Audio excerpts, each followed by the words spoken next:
अस्सलाम वालेकुम। आज जेडी गोट फार्म पे 2 किड्स हुए थे। बर्बरी किड्स हैं, फीमेल हैं। तो सोचा एक छोटा सा शॉर्ट वीडियो बना के व्यूवर्स के लिए डाल दूँ।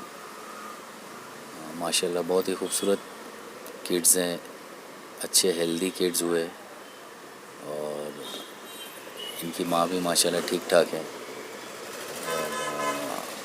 जेडी गोट फार्म पे हम लोग बकरियों की पलाई भी करते हैं, ब्रीडिंग्स जिसको करनी है, ब्रीडिंग करना है तो उसका भी प्रोविज़न है हमारे पास।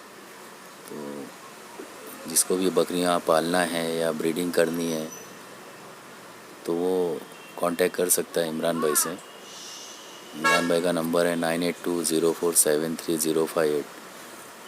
तो जो भी क्वायरीज़ है, आपको डिटेल्स लेनी है, कौन सी बकरी पालना चाहिए, अगर जैसे किसी को ब्रीडिंग करना है, बच्चे बेचना है ब्रीडिंग करा के, तो वो अपॉइंटमेंट लेके इमरान भाई से मिल के या फ़ोन पे इमरान भाई से अपॉइंटमेंट लेके बात करके समझ सकते हैं। और जो भी आपकी क्वेरीज़ है इंशाल्लाह हम लोग हेल्प करेंगे उसके लिए। तो जिसको भी इंटरेस्ट है कांटेक्ट कर लें इमरान भाई को। और बकरियों का पलाई का चार्ज क्या है और बच्चों का चार्ज क्या है। 4 महीने तक तो हम लोग बच्चों की पलाई का चार्ज नहीं लेते। जो भी आपकी क्वेरीज़ है वो इंशाल्लाह कॉल करके या मिल के दूर हो जाएगी।